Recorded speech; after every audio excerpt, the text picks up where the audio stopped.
Yes, yes, yes, it is time for this week's In Style and Out of Style with me, Alan Styles, as we go through the last week in sports, what popped and what did not. First in style, watching two old guys fight. And not just any two old guys, two boxing legends in Mike Tyson and Roy Jones Jr. Now, the whole time I'm watching it, I felt a little dirty because somebody could really get hurt. And we saw those videos of Mike Tyson, and I'm sitting there thinking to myself, what do we do if one of those punches land and Roy Jones Jr. dies? The whole event was an epitome of a well-executed train wreck that you couldn't look away from. Talking about, will there be another fight? Roy Jones Jr. is saying, I got to talk to my family, things like that.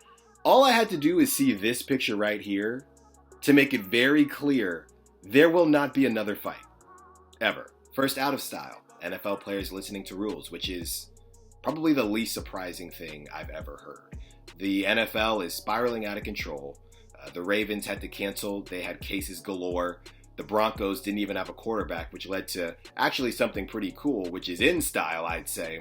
Kendall Hinton getting to live out everyone's dream of playing quarterback when you don't normally play quarterback. Now, he only threw the ball 9 times for 1 completion, but it's probably the most glorious completion ever. I mean, this is like when a position player gets to pitch on steroids, no pun intended. In style, going back to the fight, Snoop Dogg's performance. I mean, are we ready to admit that Snoop Dogg might be one of, if not the most talented person ever? This guy has done everything since he finished rapping. He's coached, he's cooked, and now he can commentate. It's like the 3 C's, and it's really impressive. I've heard, or I saw people saying that he should do Monday Night Football, and he could do anything, and a lot of people would listen, myself included. On the flip side of things, out of style would have to be Nate Robinson's performance. Look, we know he is a crazy athlete. I even tweeted that he might be one of the most underrated athletes, the ability to play 2 sports in college,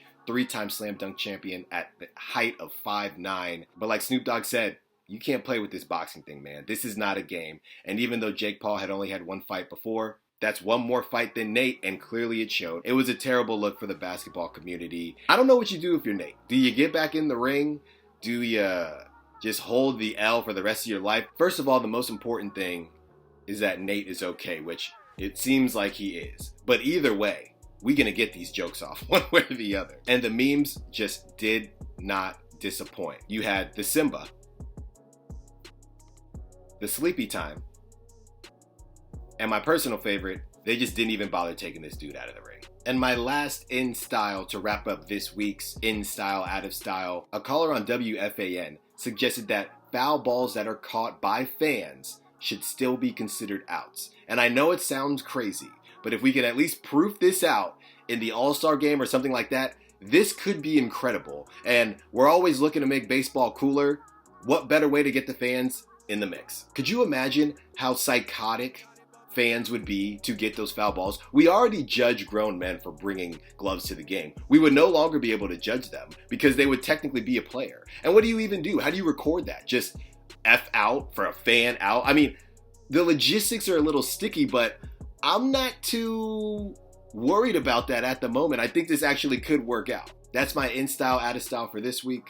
I'll be back to you next week. Be safe, be well, be wise. Peace.